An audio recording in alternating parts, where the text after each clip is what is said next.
Jesus Christ. 70 kids and there's 90, 100 men who are abusing all these kids. Yeah. The police know about it, but they're slipping under the carpet so no one knows. If you were a child being... Nobody gave a Chief Constable, Head of Public Protection, Head of Serious Crime. I went to the Home Office. I went to the Children's Commissioner. I went to the IOPC. Nobody wanted to hear me. I was told that if I spoke out, you will go to prison. Nobody was going to listen to me while I was in the police. Is there a number of people you look at again? You were a wrong one in the police. You covered that up. You covered that up. How many people were there, would you say? If you were to put a number on it now saying... they all covered everything up. You know what, Dodge? I've analysed this a lot in my head. And for me...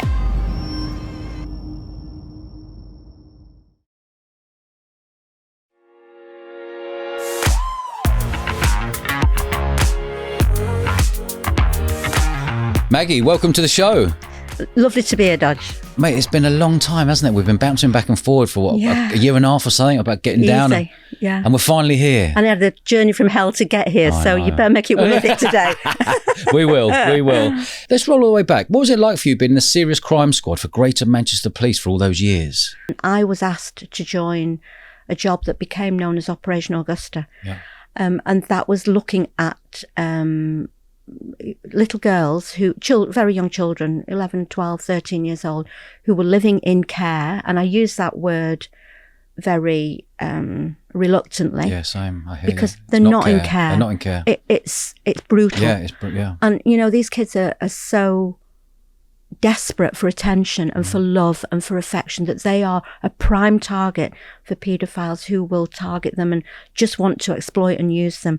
And we had a job where we knew, or the police knew, that children were being abused in Greater Manchester. But alongside that, there was a little girl called Victoria who had been given a drugs overdose by a man, and she died.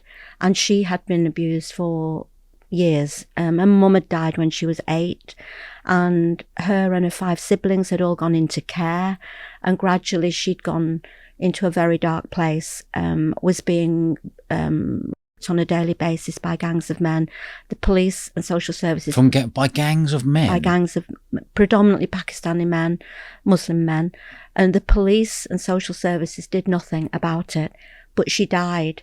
And at that point, I now know with hindsight that those at the top of the police thought, there was a documentary coming out that was looking at this same issue in Yorkshire. And I know now that Greater Manchester Police thought, we've had this death, we've got a young girl there who's been horrendously abused. When this programme goes out, the media are going to come to us and say, what are you doing about this? Yeah. So I now know that they put that job together so that they had an answer. It was a PR exercise. The programme came out. There wasn't the uproar that was expected. And I went off work in the last couple of months of my husband's life to look after him because he was, he was just, in a wheelchair. He needed me there. That job at that point, we had 97 paedophiles on a database that we had identified. We had the evidence to prove that they were children. We had more than 3 dozen children. Now turns out there was over 70. Hold on, Jesus Christ. So there's 70 kids and there's 90, 100 men who are abusing all these kids. Yeah. The police know about it, but they're slipping under the carpet so no one knows. I came back to work. That job had been a full major incident when I went off work. I came back to work 3 or 4 months later. The whole job had been buried.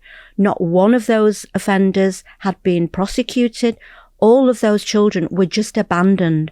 And it took me nearly 20 years to get that case reopened. In 2020, it was reopened. I came back to work and I was in a mess. Yeah.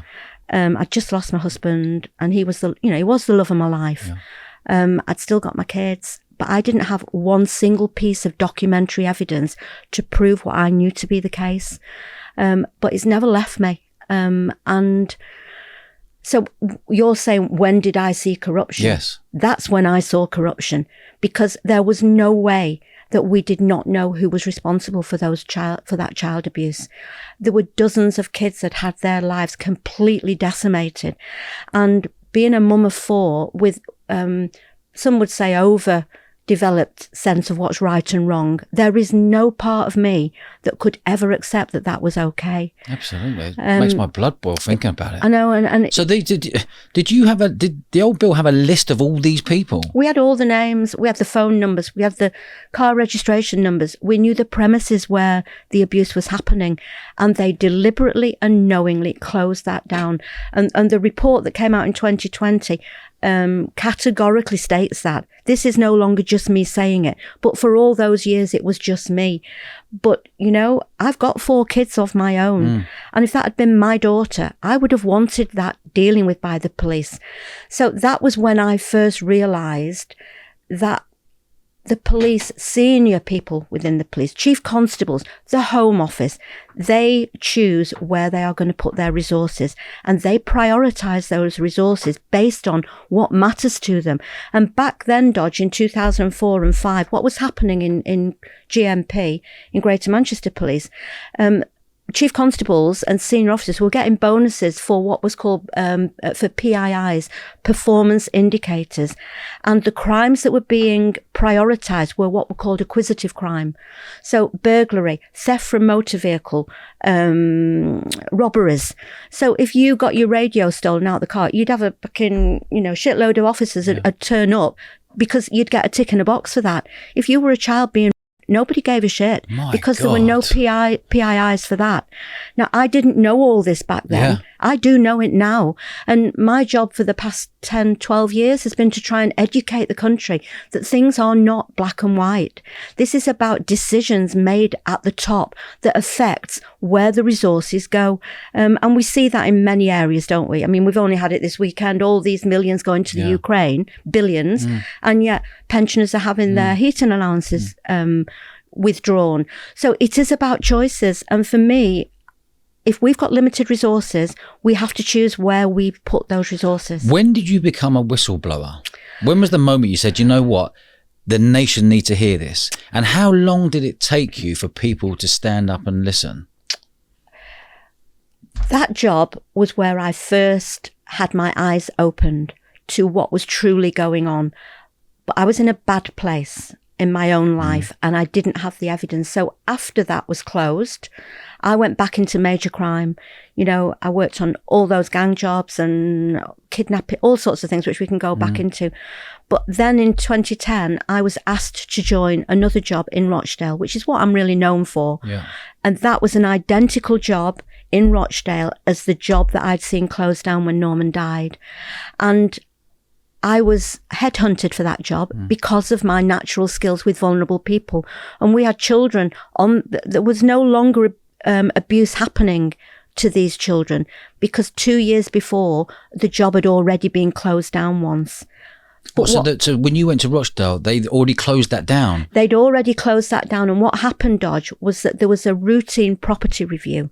And in that property review, an officer who was doing it found a fetus in a freezer.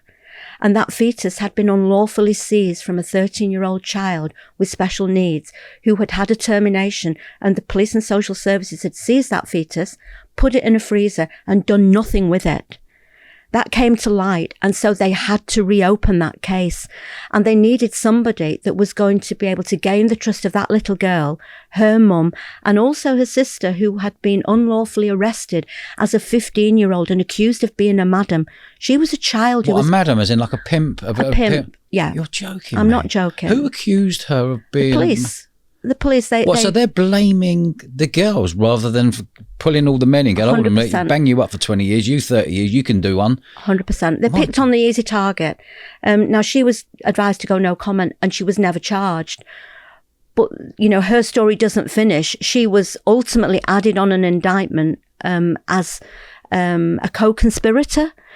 In secret. She was never arrested. She was never cautioned. She had no legal representation. She didn't even know what was being said until after I resigned and went back to tell her. And if any, it's complicated, and we haven't got enough time to go into it, Dodge. But if anybody wants to read all of that, it's just get my book. Yeah, amazing book, by the way. Yeah, thank you. It sounds incredible, but what I saw in 2010 and 11 shocked me. Yeah. And it was the second time I'd seen it. So you've seen it in Manchester. I've seen it in Manchester. You've seen it in Rochdale. I saw it in Rochdale. And then now you thought, hold on a minute, I've had enough of this. People need to know about this. Is that when you resigned? Yes, and I spent 18 months as a serving police officer on that Rochdale case, going to everybody, going to the head of public protection, because I couldn't believe what I was seeing for a second time, going to the chief constable, who wouldn't meet me, wouldn't speak to me, eventually dismissed me as a woman who had been bereaved. I became too emotionally involved. He's met me many times. He's never fucking met me once to this day. He lied through his teeth. And what was his name? Peter Fye. Is he still there? Sir Peter Fye. No, he's a sir. He's a sir. He's been rewarded for keeping the lid on. And unfortunately, I believe that many people who protect these organisations are rewarded in that way. You might think I'm cynical and twisted, but I have seen what's happened to those who fail in their duty to protect children. They're the ones rewarded. They should not be rewarded. They should be in prison for gross criminal neglect of duty. So I got to the point, and before I went on the Rochdale case, Dodge, I was shown policy documents because I said, I'm not interested. I've been there. I've not been able to let go of what I saw on the Manchester case. And I was given documents to say there will not be a repeat of what you saw in 2005. And on that basis, I thought, you know what?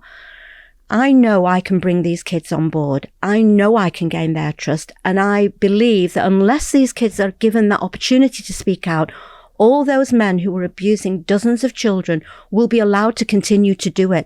So I am going to give it my best shot. So I agreed to go on Operation Span.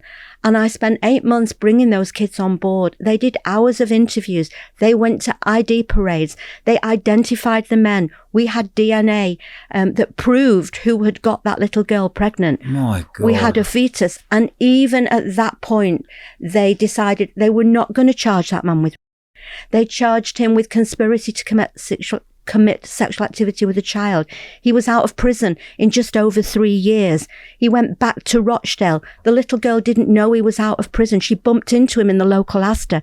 And the girl, who had been formally acknowledged by the top lawyer in the CPS as a victim, was added to the indictment as a tactical option to get her evidence into court.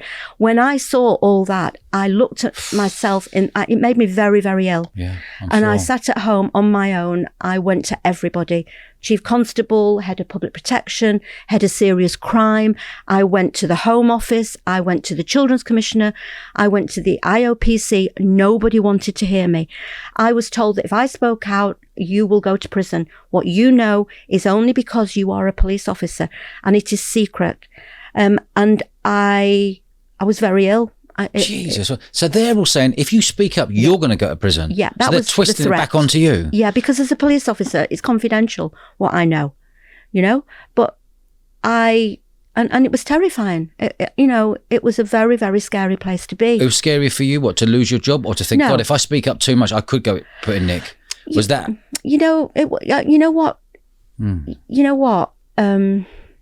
What I couldn't understand was that this was going on all through the country. Yeah. Why is it only me that's horrified by this? Am I losing my marbles? Mm. Am I losing the plot? Why have we not got everybody up behind in arms about it? And yet I'm the one being dismissed. It's shoot the messenger. And I tried with every breath in my body. And I ended up, my last day at work was in early 2000. It was in 2012, and I'd gone back to serious crime. I'd left the Rochdale case. I'd gone back to serious crime, and I was literally doing my job. One moment I'm standing up in the office, the next I'm flat on my back on the floor, unconscious. My team were great. They took me to the doctor, and I was signed off with severe work-related stress. I'm sure. And I sat at home for about 2 months, actually. For the first time in my life, my doctor was brilliant. For the first time in my life, I was prescribed antidepressants. I took them for 4 days, and I was actually going away. And I thought, you know what? I've lost my husband. I've lost my little granddaughter just before she was 3.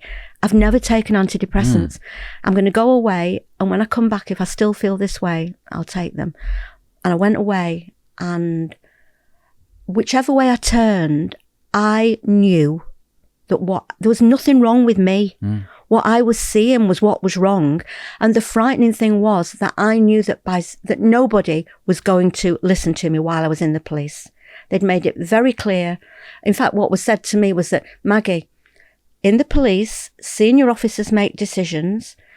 You, as a detective constable, do as you're told. And if you can't do that, maybe you're in the wrong job. That's what was said to me. And I thought... We're talking, winding me up. I'm feeling my blood's boiling right now. This is to do with kids. I know.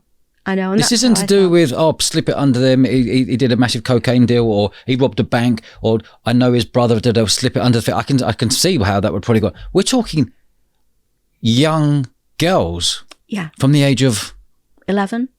To 15. Yeah, 11 to 15, really. How on earth, your man there, you mentioned a minute ago, Sir, whatever he is now, or anyone in that Greater Manchester Police at the top, all knew what was going on. Why did none of them act? You know what? If I had £1 for every time I've asked myself that question, I'd be a millionaire, because I still can't get my head around it. But even last month, we've still got Keir Starmer saying, it's far-right extremists that are talking about this. It's bullshit. It's nonsense. It's bullshit. Agree. And this far-right thing, it's not. People are just going, hold on a minute. We're getting to see this stuff. You might be leaning a little bit more to the right because you want action. You want action. Yeah, you do. And if we're not going to get action, the whole country is going to get wound up at the moment. Was there anything, Keir Starmer was CPS. Yeah. Did he see any of this stuff? Well, when the Rochdale case was ongoing, he was the Director of Public Prosecution. So I'm asked this quite a lot. And for me, the charges for that man who got that little girl pregnant, where we had DNA, we had a fetus, there was no debate around the fact that this 43-year-old father of 3 was responsible for getting that little girl. From where? He was from Pakistan. And he was meant to be deported after he'd served his sentence, but he's had millions in legal aid fighting deportation on the grounds that he has to be a role model for his own son, that is entitled to a family life. These are the things that still make my blood boil. Yeah. And so, So he come out of Nick after 3 years? Yeah, just over 3 years. And now he's back to the same area where he was operating, abusing young white girls. Yeah. And he just carried on with normal life. Carry on, so nothing's happened. He's just carrying on his life as though he's entitled to, everything that is still there. And it still makes, because it's not just Ruby that I know this has happened to. It's many children. How many girls have you dealt with? Oh gosh. Well, in my charity in the last 6 years, it's about 5,000 now, and they're not all victims of grooming gangs, but I know this subject inside out. And I always say, paedophiles come in all shapes and sizes from all backgrounds. We've had it in the Catholic Church, haven't we? We've had it in Jeffrey Epstein, Harvey Weinstein. We've got this gang, the grooming gangs, so-called, but they are really gangs. We've got a lot of abuse in the home. But for me, the law should be equal, and any child that's being needs to be protected. And the main priority for me of the police is to protect those children. Any child that gets abused at that, and that person is responsible, he should have his life taken. Bring back whatever needs to be done. Yeah, gone. How dare you? Yeah, that would surely slow everything down and make people realise, hold on, we can't carry on like this. Why is this? I've had a number of people on here. This is bringing back memories. A number of people on here who were really naughty as adults, whether you're super violent or whether you are whatever in the criminal world. Yeah. If you go back and we dig further, we find out the trauma as a kid is they were in care homes. It's very true. And they told me what it was like being in the care homes of the 70s and 80s. I'm like, you are joking me. Like, people who are looking after the kids in the care homes are the paedophiles. That happens as well. How on earth are we allowing this to happen in this country? You know what, Dodge? I don't know. I mean, I think of, one of the biggest gang jobs I worked on was the biggest gang job that GMP ever had, and it was Colin Joyce, Lee Amos, who were Gooch Gang, and we had there was 2 young lads murdered, Hugh Chin and Tyrone Gilbert, I worked on that job for 2 years, and I was the family liaison officer. I went to the trial every day. I used to have a big battle bus with 2 families in, and I sat in that trial for 6 months. I think we had 9 offenders in the dock, all, you know, at various levels. You had the foot soldiers, you had Colin Joyce, Lee Amos, who were right at the top. You know, I mean, this is a conversation, I guess, for another day, but they're dealing drugs. Yes. The people that they shot were young lads who were on the opposing gang. It's not right, but it happens. You know, they're grown adults, and I'm not saying it's right, but they're dealing drugs. There is a conversation to be had about why is somebody involved in those kind of crimes and that kind of behaviour. They received, Colin Joyce and Lee Amos were sent to prison for 39 and 38 years.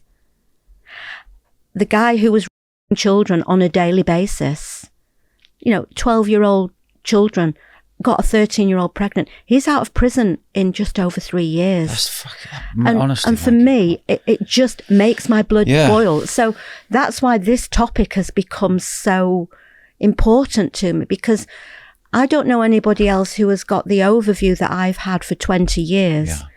Yeah. I can't explain it all in one conversation. But when I decided to resign, it was to share that knowledge with the country. To, you know, was it just me? Or would the country be outraged when they heard what was really going on? And the support of the public that share the same belief systems as I do is what's helped me to recover. Yeah. You know, it destroyed me. I lost my health. I lost my home. I'd been in my family home for 30 years. You know, I had to move out because I couldn't afford it. I lost my income. I loved my job. I resigned because what was happening was I couldn't look in the mirror. If I'd stayed in the police, knowing what I knew, yes, it was a job. Just to take a salary. Yeah, just and to go, take do you know a salary. what? I'll do what everyone else, every other cop is doing. Just forget about it. It's under the carpet. And when I retire, I get my pension and carries on life. That's and, right. But you actually made a mark and went, hold on, if I don't do this, as someone who's really clued up and caring and understanding and want to get the best, want to get the result, if you're not going to do it, this might not have been out in the public right now. Because what you've done over the last 11, 12 years has been phenomenal. Yeah, I've done and I would dread to think what you've been to hell and back. Like when you're seeing all this stuff and then you're going to the CPS, then you're going to the top people of everywhere and everyone's going, Maggie, shh, go away. Go away. You're a nuisance. Be a good girl. Yeah, be a good girl, go away. Go away and shut up. But the strength that you've shown has been extraordinary. To say, do you know what? None of you are going to shut me up. And I would imagine this is sped up over the last, you've been doing it 11, 12 years. I imagine it's sped up massively over the last 2, 3, 4 years. I think the changing point was I worked on the drama Three Girls for 4 years. I was the program consultant. So just explain that. It was the drama. It was a 3-part series drama, wasn't it? Yeah, it's going to be shown again actually at the end of March. There was 8 million people watching each one of those. Yeah, 8 million, and this is a true story. It was a drama. It didn't go far enough in calling out the police and the CPS. Yeah. But we won 6 BAFTAs. You know, it was all over everywhere. I think that raised the awareness to a level that the whole country knew about it, and it's built since then. But what really made me decide that I really had no choice in the end. The kind of person that I am, I believe in fighting for what you believe in. And I tell you what was happening, Dodge. I was sitting at home on my own in a mess, you know, thinking, am I losing the plot? And what was going on TV at that point was all about Hillsborough. Yeah. You know, and these families who had fought for 30 years, their loved ones had been accused of being yobbos and causing their own death. That was never true. There were bad decisions made that meant that all those people were crushed. And yet those family members had devoted their lives to getting the truth told. And I said, I've got 4 kids. And I thought, you know, in 30 years' time, if I'm not here, and my kids turn the TV on and they see Rochdale grooming gang, Augusta, I worked on those jobs. They're going to be thinking, why did my mum not say anything? So I just made the decision. I kind of faced the fear, and I thought the worst that can happen is what's been said, that by speaking the truth, you will be prosecuted. So I made sure that I had documents to prove that what I was saying, they'll never find them. They're not at home, but I have got those documents. And then I would take whatever came at me because I was telling the truth. And the big thing in that was that the two girls, the two young girls that were, they're like my own kids, you know, Amber and Ruby. They allowed me to tell their story. And the first thing I did, I went to Panorama. I'd made the decision that I was going public. I didn't know where it would go. They agreed to talk alongside me. And it went out in March 2013. I basically fucked off to India because I thought if they're going to come and lock me up, they're going to have to find me first. I'm not coming back. So I was in the middle of India. But when it went out, the truth was out there.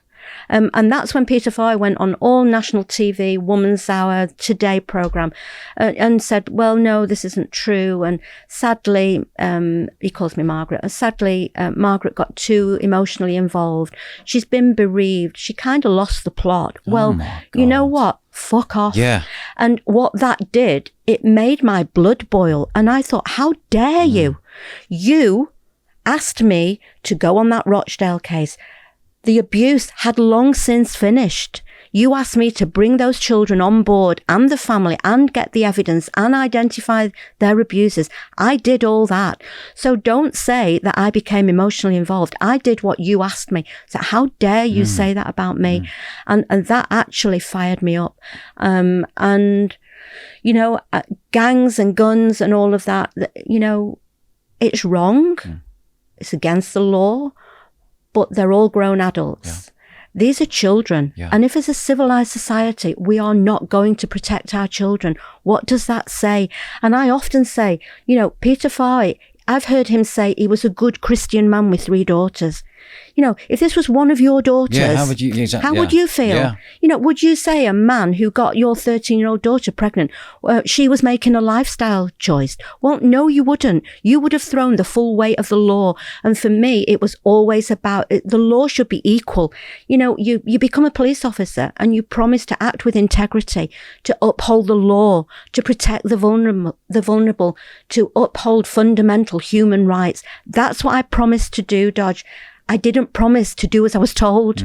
And when I saw this, there was no way I could have carried on doing my job because I'd lost faith in it. You know, I had seen right through the cloud. You know, I saw through the smoke and mirrors, and I saw that they use the law in a way that suits them quite often. And, you know, if it was somebody pinched a packet of cigs, okay, get on with it. But these crimes destroy the lives of these children. And the abuse itself is life destroying. But when they turn to the police and social services, whose duty it is to protect them, if we turn away, what does that say about us? And I could never reconcile. I could never reconcile it. So how does it actually work? So I can break this down. You're speaking with the girls and getting all the details from the girls to find out who. Did you just say a minute ago, roll back like 10 minutes ago, was there a parade of these men where the girls had to identify? Yeah. Oh yeah. God. And Amber, who was ultimately put on the indictment. What do you mean by indictment? The charge sheet. So we had, in the Rochdale case, there were, I think it was 10 abusers tried in the same trial. They all were in the same courtroom. What happened was Amber was a witness, was a victim, and she gave many hours of interviews on video. She named her abusers. She gave phone numbers. She took me around, showed me all the premises where the abuse had happened. She attended the first of what was planned of 3 ID parades, and she picked out all but one of I think it was 10 abusers in one ID parade, and she correctly identified all but one of them. And then suddenly I saw a change in atmosphere within the investigation team. There was a lot of things that weren't being done. They took an analyst off us. The case was being downgraded. They removed the senior investigating officer, and they brought in a new SIO who had never even opened a Holmes document, which is the computer system. There were lots of things going on that... Were they worried? Well, the Great Manchester Police worried now, going, oh my God, Maggie's taken this and grabbed this. We're actually worried that this could come out. They must have been. If they're pulling people off the case. That was before I spoke out. Right, okay. These were the signs that the case was being sidelined, if you like. It didn't make any sense at that point, but I could see what was happening. And then after that first ID parade, everybody should have been partying. Yeah. Because she had done what we'd been working towards for many, many months. Yeah.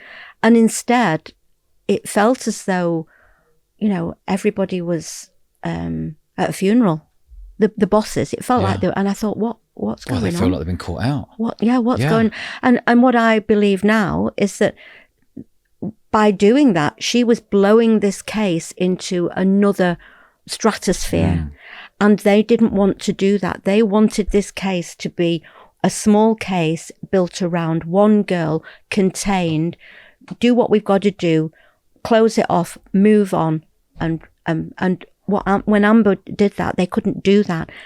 Shortly after that ID parade, I was told, without any conversation, that they decided that they were no longer going to use Amber as a victim.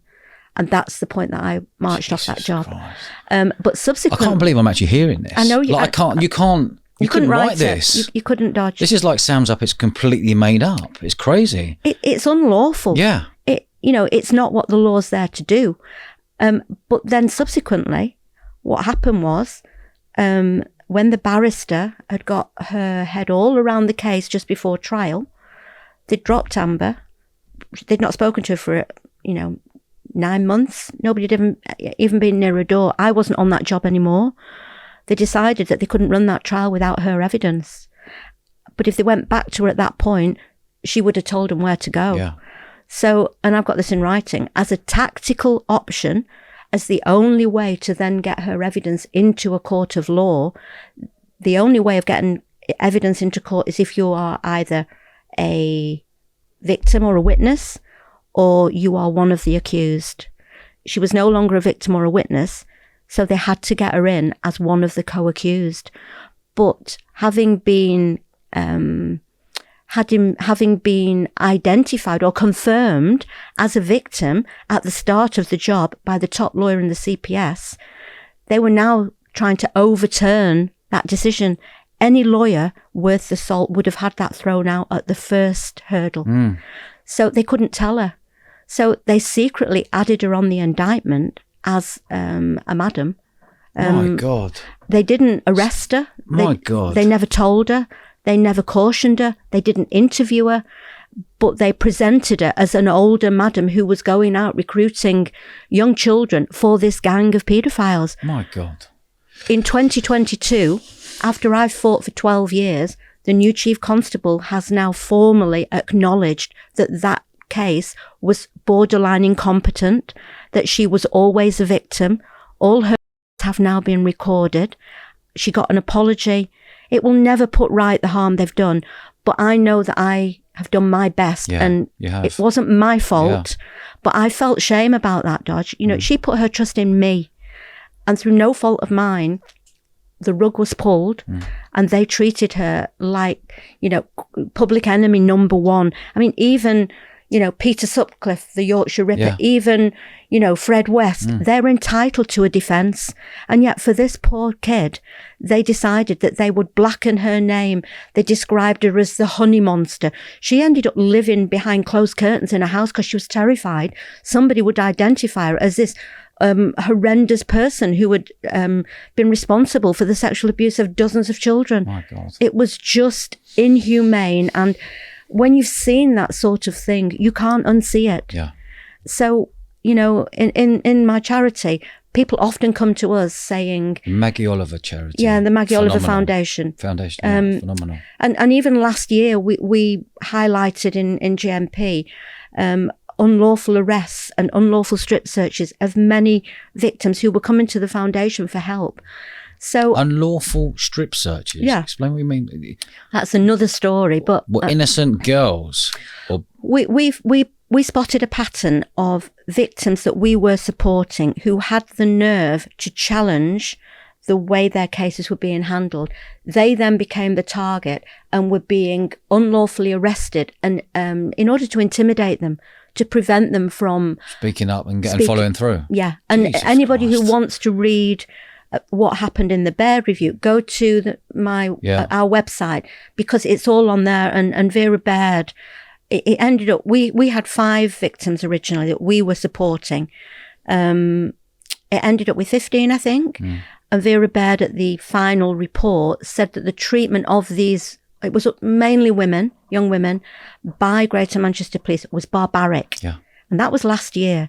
So many who come to us are being dismissed and blamed by the authorities. Imagine just putting yourself, I can't, this is... join my world. Like, Jesus Christ, like just hearing this. Imagine being a victim. Like you're talking about Amber there. Did Amber describe to you what happened to her by these men? Are you talking like one man at a time, or groups of men, or gangs? What? I don't want to go into the horrible detail, but I just wanted to get an... Yes, it's not, it's, you know, the way it works, a child will be targeted because they're vulnerable. So they'll be given a free pizza, taken for a ride in a car, you know, bought cigarettes, watch TV. It adds a bit of excitement to what is often a life where they don't have very much excitement in it. Yeah. And then that becomes where, you know, one man will have sex with them, because they're too young to be able to consent. And then they get passed around groups of men. And Ruby described it to me in one of her video interviews as she would be the one white girl in a room with maybe 20 men in a circle, and she'd be passed around like a ball. Jesus Christ. And that's the reality. And I've heard that countless times. And we sanitize, really, what is happening to these children. And by the time they maybe realise that they're being used, they're already drinking alcohol a lot to dull the feelings, to get through. They feel shame. Where are these men? This is what really annoying right now. Where are these men you had a list of? Where are those men? Are they still just wandering around Rochdale and Manchester as if nothing's happened? Many of them are. How many of them got banged? If you said there was a list of 100, how many of them got banged up? On that case, on Augusta, that case was reopened in 2019 by GMP. We are now 6 years on. We still have not seen one of those men prosecuted. The case, the investigation is still ongoing. Those victims that were victims in 2004 and 5 have been reapproached in 2019, and 6 years on, they are still waiting, still nothing. And their lives are on hold. You know, it's brutal. And you've got to question, you know, why? Could you just tell me what? Who's the mayor of Manchester? Andy Burnham. Has he done anything about this? He, when the drama came out, Three Girls, he heard me on the radio saying pretty much what I'm saying to you, and he put together 2 independent reviews to look at Augusta and to look at Rochdale. In the middle of that, then we had another one called Oldham, and I wasn't really involved in Oldham because I didn't work there. Those 2 independent reviews were absolutely damning. And they reported what I've just said to you. So the first case, Augusta, was reopened. But the reality is, Dodge, you know, Andy Burnham is the Police and Crime Commissioner. But what people don't realise is that in so many ways they are a toothless tiger. Yeah. They have got no power. He can sack a chief constable. The mayor can? The mayor can. Okay. But that's pretty much all he can do. And the previous chief constable before Stephen Watson, Ian Hopkins, he wasn't sacked, but he would have been. That is an extreme measure. But in those independent reviews, the independent review team was demanding information and evidence and documents from Greater Manchester Police, from social services. But they do not have to provide those documents. They can just say, no, we're not sharing them. I mean, in relation to that job in 2005, when they decided to close it down, there was what's called a Gold Command Group meeting. I went to meet the head of crime in GMP back in 2004. Ultimately, when it was closed down in 2005, the Gold Command Group made that decision. And that's made up of a chief constable, head of crime, the assistant chief constables. There is no higher decision-making group within any police force than the Gold Command Group. The official reasoning for closing that case down was reported in the report in 2020. The official reason was that they decided they would not put any more resources into it. So they deliberately closed that case because they didn't think it was worth paying for. And yet you get other cases where they'll throw millions. You could argue that on a gang-related shooting, it's one gang against another. You've got a murder. Yeah. It is about decision-making. But for me, these are children. They have, those men. Vulnerable children. Jesus. And those men are going to continue to destroy other children's lives. It's about preventing them doing that to future victims. And if we don't stop them, they will never stop. That's my belief. And so there is no higher priority. A murder's happened. Yeah. You can't undo it. Going back to those murders, one got 38 years, one got 39 years. Yeah. You're talking paedophiles. I've seen paedophiles come out after like a year and a half. I know. And they carry on their normal life and they might change their name. I know. How on earth is that allowed in this country?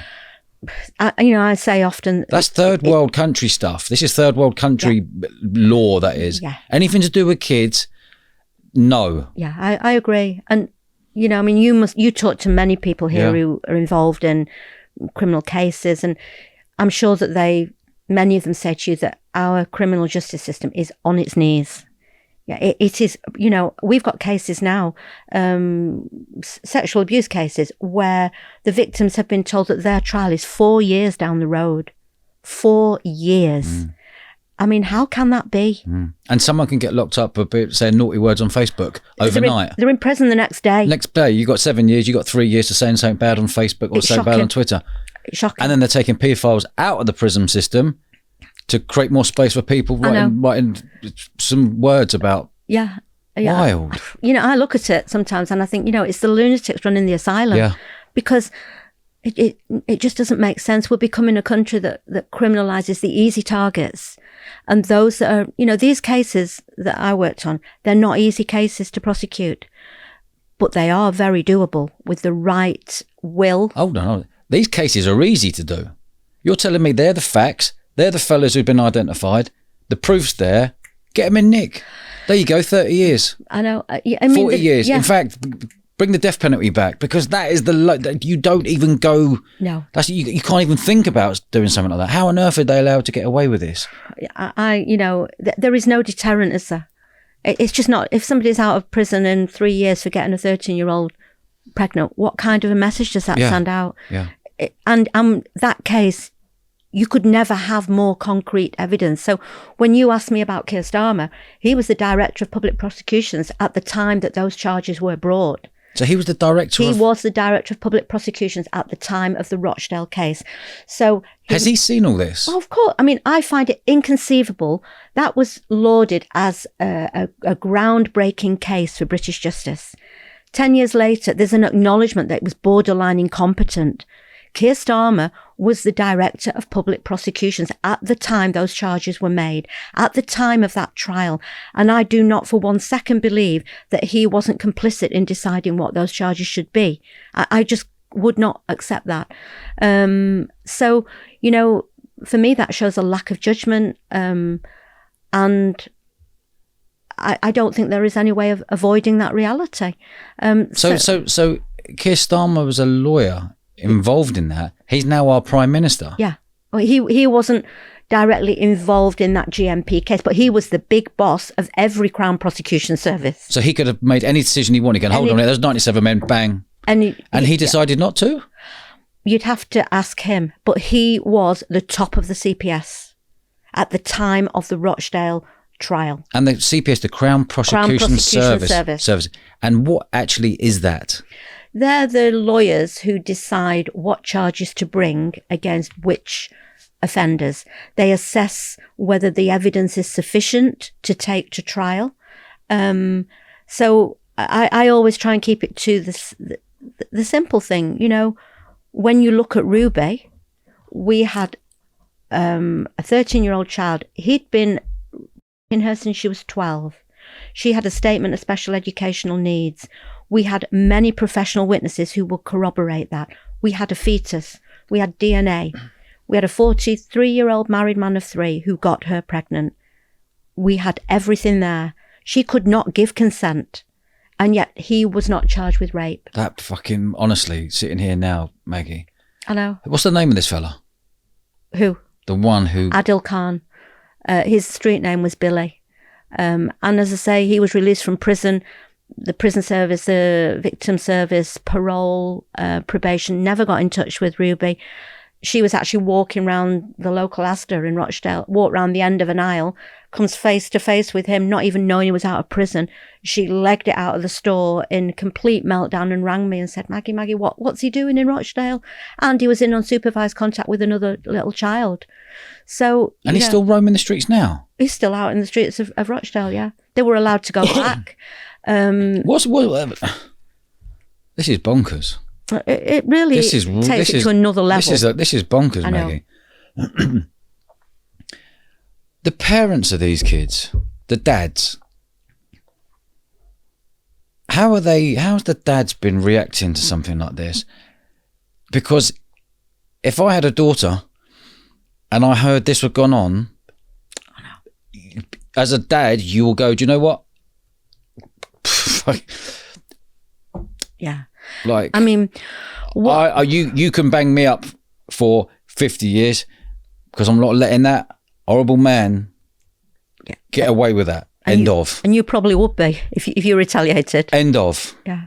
I think what I would say is that the gangs, or actually any child abuser, will target a child that they consider to be vulnerable. And do they see that vulnerability as they're not close to their mum and dad? Or do they see it that the mum and dad aren't really around? Do they see it that, I could be your new uncle? I mean, it can be in this particular in the Augusta case, I think every one of those children was living in care. Right. So they didn't have anybody fighting their corner. You know, they were passed from pillar to post. Just hold that thought there. You said they're in care. Social services. What's the role of social services? It's meant to be to care for children who, for whatever reason, which is never their fault, have to leave a family environment. But living in a care home is... I mean, when I first joined the police and I was posted to Moss Side, I dealt with what I would call the people jobs. So I would go to pretty much every domestic. We had the universities on us, so any job involving a student or a rape but I also used to get all of the missing from homes. So children, we had a few care homes, residential homes where children live when they're not in foster care and they are not adopted. And it broke my heart. I remember a little boy, and I'll never forget him. I'd only been in the police about a year, and we had a care home on Wood Road, and there's a little boy in there called Tommy Thornton, and he was 11, and he was put in this children's home with children that were a lot older than him, so 15, 16. They saw him as a little toy, you know, and they'd take him out with them. Within a very short space of time, he was, you know, being abused in Piccadilly Gardens, and he'd go missing every weekend. The care home staff, who weren't social workers, they come in and they do a shift and they go out. Yeah. Those children don't have anybody that really cares for them. And in fact, the good people who worked in that home weren't even allowed to give those kids a hug. They're not allowed any physical connection with these children. So those children are crying out for affection, for attention, for somebody to care about them. And so an abuser will see that child and see a sitting duck. You know, they'll show them a little bit of kindness. They'll buy them, you know, a pair of trainers. They'll take them out for something to eat. That child is way out of the depth, and they see that man as a friend. They don't see that the ultimate aim of that man is actually to exploit them, to abuse them, to pass them round, to make money from them. And I remember that with Tommy Thornton he ended up dead when he was about 16 in Leeds. It broke my heart because I could see how vulnerable he was, and what it needed was somebody to put him in secure accommodation. And I put reports in because I'd go and visit him when he came back. He wasn't really missing. He was out with the abusers in Piccadilly Gardens, but everybody knew that. Social services knew it. The courts knew it. The police knew it. But what I found out at that point was that whoever challenged that had to pay to put him into the secure accommodation. So nobody wanted to pay it.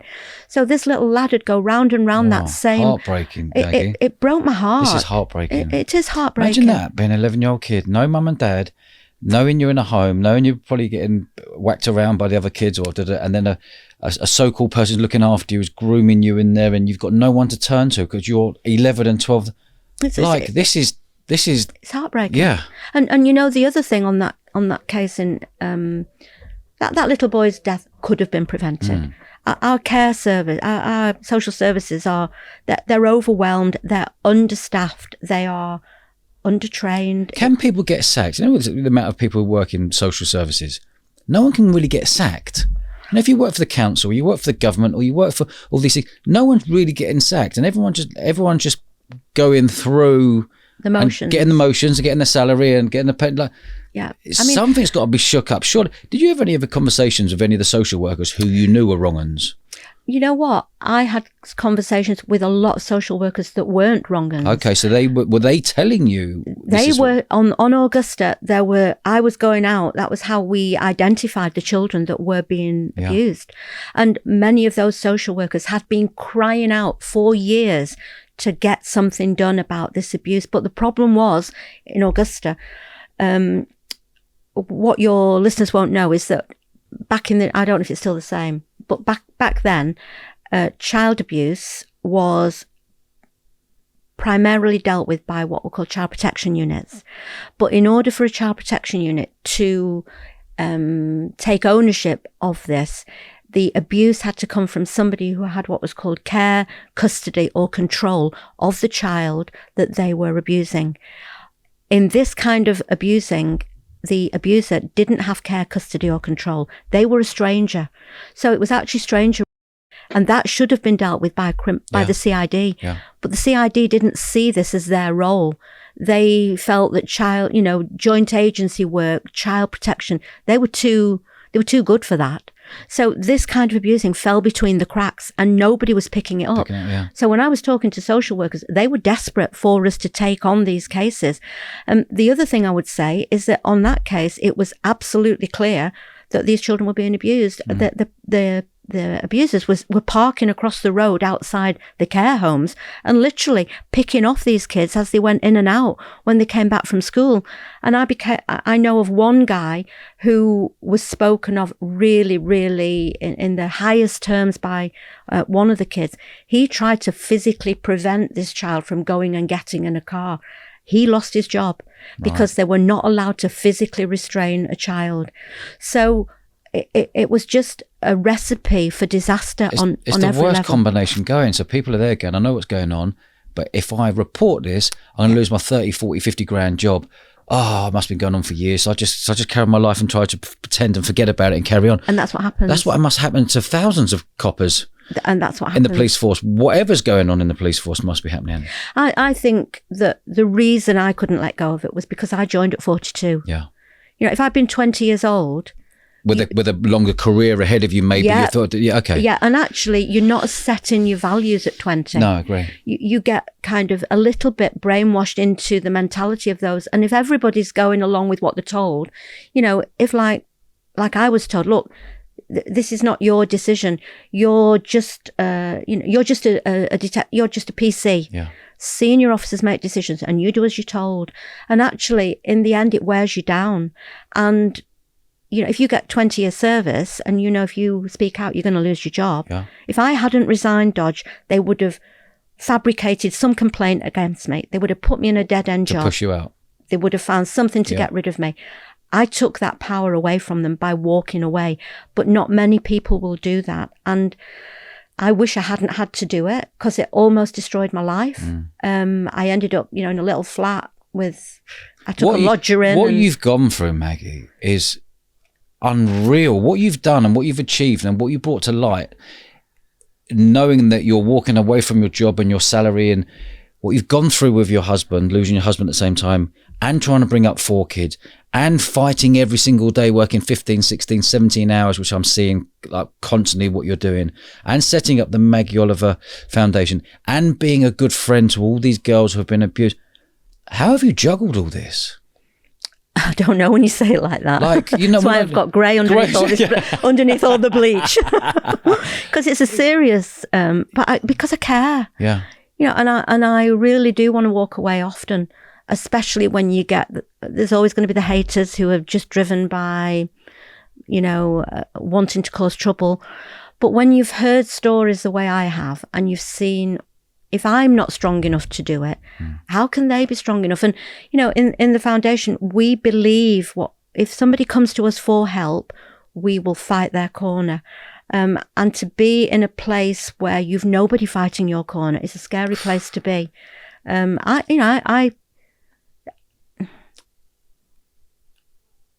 don't know what else I could have done, actually.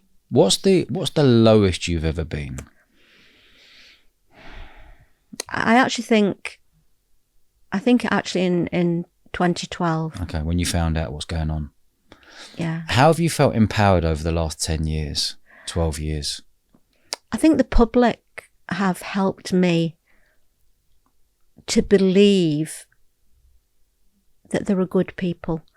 And I have yet to meet anybody who, other than there's a very small coven of people with their own agendas that are just there to drive trouble. But I have yet to meet anybody who really disagrees with what I've said about. There's nothing to disagree with. You can't disagree. So why is it that those in power have disagreed? Yeah. Why is that? I don't know. Who are when you look back for everything that you know and all the knowledge you know as a very wise lady, when you look back now and go, is there a number of people you look at going, you were a wrong one in the police, you covered that up, have you got like if you were to go back with a magic wand now and say, I can make the magic happen if I went back 10, 12 years ago, and all of this would be nipped in the bud, and the crime and the sexual abuse crime would have gone from that down to that, because it only seems to be getting more and more as we speak today. What's happening there? Is there a number of people you're like, he needs to be looked at? He needs to be looked at. All of them. All of them. For me. How many people were there, would you say, if you were to put a number on it now, saying they all covered everything up? You know what, Dodge? I've analysed this a lot in my head. And for me, I look at, first of all, the complaint system is unfit for purpose. There is no independent scrutiny. It's a complete cover-up. You complain to the police, they investigate themselves. And if you go to the IOPC, it doesn't go to the IOPC, it goes straight back to that police force. And it only gets to the IOPC if that police force refers it to them. So they could just get the piece of paper, go, which is what they do. Last year alone, there were 80,000 complaints made to the IOPC. Do you know how many actually got to them? 3,000. My God. Right? So that's 77,000 that just stayed with the police force that's been... So it doesn't work. Because it'll look bad on that police force. They cover up. So the constable of that police force, hold on a minute, let me read that. Oh, we don't want that, do we? Yeah. Oh, no, we don't want that. Yeah. So where's the independent? There isn't any independence. So that's why I'm saying it needs a radical overhaul. But for me, I think that when you're in the police, and this is my opinion, but I think when you join the police, you know, you're a PC, you're a DC, you're a sergeant, you're an inspector. You're taking exams. You start to get beyond that rank, DCI, a superintendent, chief superintendent, detective chief super, the ACC, the chief constable. I truly believe that as you get to the ranks where there's no exams, you get into those senior posts because your face fits. Yeah, okay. And I think that they're testing you. You know, what's more important to you, victim care or protecting the organisation. Yeah. And if you can't protect the organisation over and above protecting victims and upholding the law, you won't grow, and you'll be out. You'll be pushed aside. Yeah. So I think when they get to there's no win here, by the way. There is no win. When I look in, I'm thinking there is no win what's going on here. Because if your face don't fit, or you must have seen it, there must have been, I've had it before where people talk about the amount of Masons in the police. Yeah, I know. I know. I mean, I obviously I'm a woman. I'm not a Mason, and it's so secret. But I think I just feel that there is, and the loyalty to the Freemasons comes above loyalty to everybody else. And I have seen corruption and cover-ups, and in a way that it's not a mistake. This is a deliberate and a powerful body of people that have got power, and to kind of have my voice heard through this it's like been wriggling through. Yeah. But you don't learn these things in 5 minutes. No, you're trying to unravel a spider's web of. You probably look back. I wouldn't like to say how many years. This must be going on 100 years.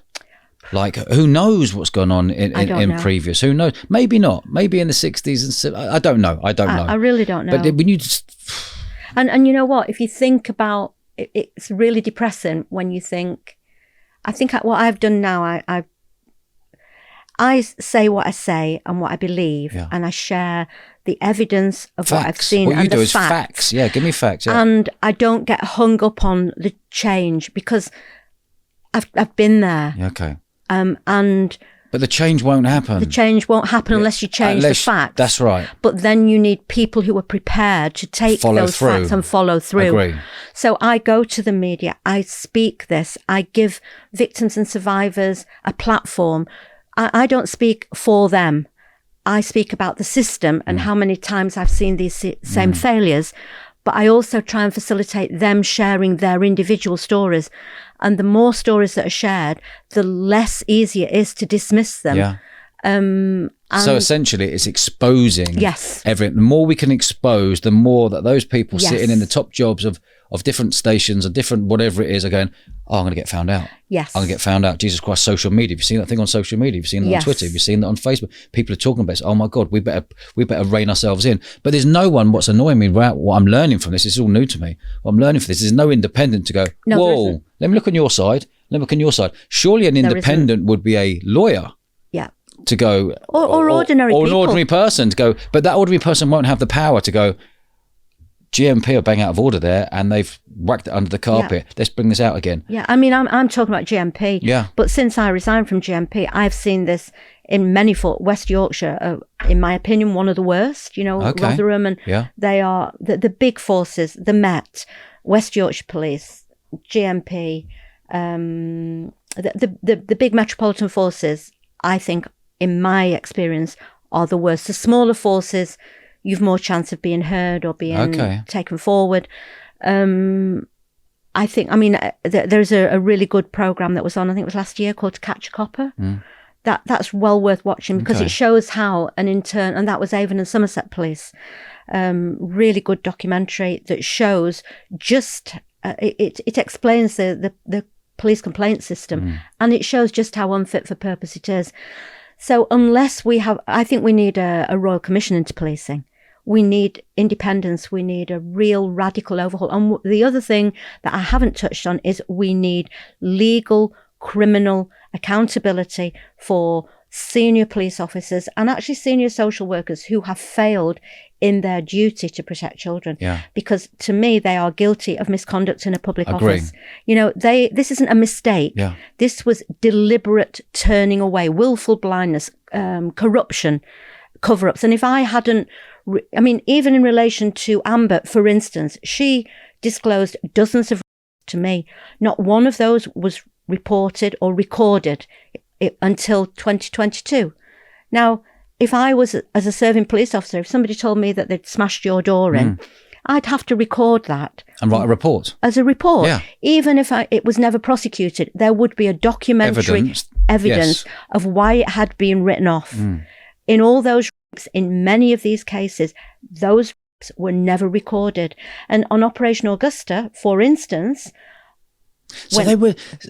They're just not this recorded. Is bonkers. So there's so no they weren't record. even recorded. No, there wasn't even recorded. So if someone nicked your bike, they would give you a crime reference report. Crime reference report. There you go. Go and get your insurance. Yeah. They're saying, well, this is what happened to this girl. Do you know what?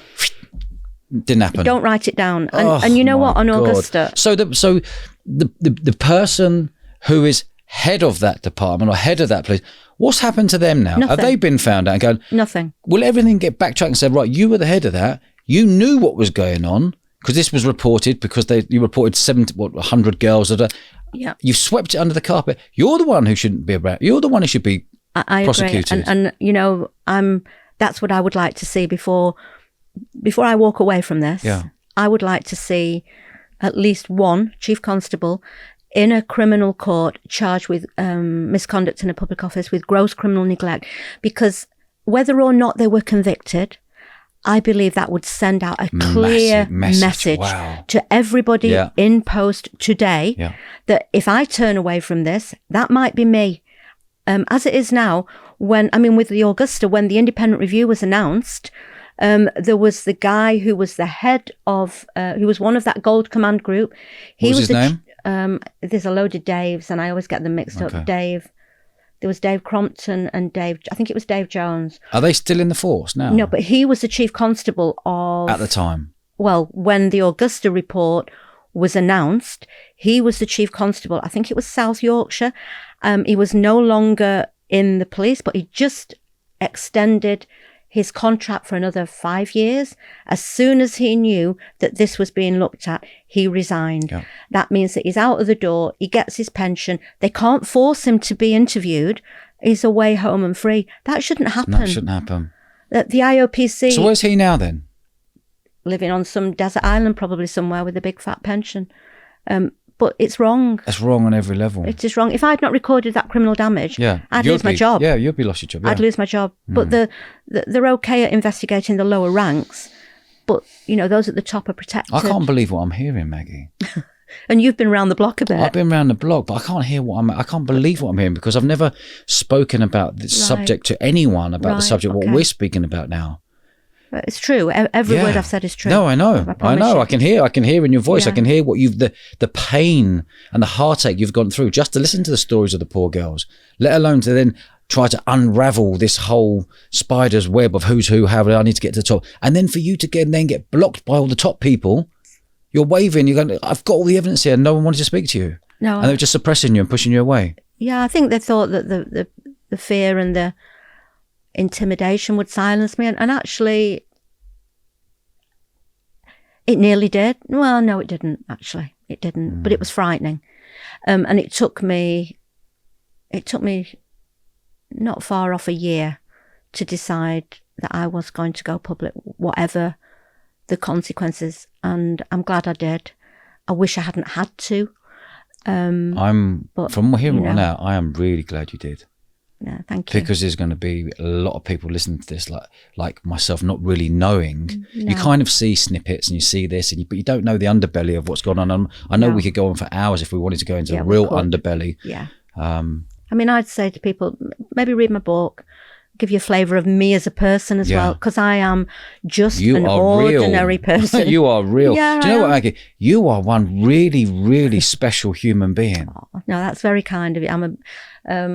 There's a lot of people who wouldn't describe you like that. No. You really are. Yeah, I've tried. I can look in the mirror, and I've tried my best. And you know what I'm most proud of? Your kids. My kids. I was going to say, imagine your kids. My kids. If I knew what you were doing, and as a son of yours, I'd be like, go on, Mum, this is phenomenal. Because if you didn't do it, and you passed in 20, 30 years' time, they'd be like, did Mum know about that? And that's why I spoke out. Yeah. And I think what they've learned from it is that when you truly believe in something, you stand up for it. Yeah. You know, wherever that leads, all we've got at the end of the day is our conscience. Yeah. And I had to... And our reputation. Yeah. And I know I don't get everything right, but I know that I have tried my absolute best. Yeah. And I know... the motto of our charity is, it's the Maggie Oliver Foundation, but the motto is transforming pain into power. Wow. And I always say, Wow. you know, I have been through some shit. I have had pain. I've lost my husband. I lost my little granddaughter before she was 3. Actually, when I was on the Rochdale case, I lost my job. I lost my home. But I have tried to take all that learning and do something good with it. And I wanted victims and survivors who have had their lives destroyed by abuse to know. You're safe with Maggie. Yeah. We will help you. And you can, you know, where you've been doesn't have to be the sum total of where you're going to go. Yeah. And if somebody holds your hand, we can't undo all that bad and all that pain, but you can recover and you can have a future and you can use what you've learned and you can make something good of it. And many of our team, we've got nearly 40 volunteers now. We've got 28 and we've just taken another 12. Many of those are survivors and they are changing lives of those who come to us now. So people now can go somewhere and have their voice and not feel like people are staring at them and feeling it's weird. This is what happened to me. What happened to you? And we're all sharing. Yeah. Bloody hell, Maggie. What you've done, like... I think there was shame before. Nobody would speak about. Not all superheroes wear capes. Do you know that? I really do mean this. Oh, thank you. That's like, really kind I can't believe what I'm actually listening to. I've listened to and spoke to thousands of people in my life, but actually on the podcast we've done 280. So I'm like, mate, I've heard a lot of them. They're good. Yeah, I can't believe what I'm hearing here. You're like how you've had the energy. Yeah. Like there must have been times you thought, you know, I am physically and mentally and emotionally drained right now. I am sometimes too. Like I'm not saying me. I'm saying you must have been physically. Right. I'm not emotionally. No. I'm not physically emotionally. This is nothing compared. I am really. I'm not. I'm in shock listening to this. Are you really? Yeah. I'm angry, in shock, disappointed. I thought our justice system in the UK was a solid system, like one of the best in the world. But what I'm hearing now is that it breaks my heart really. Because, you know, many people like me give their lives to be a police officer because, you know, I believed in it. I was a good police officer. I did my best, and there are many like that. It's the system that's letting them down.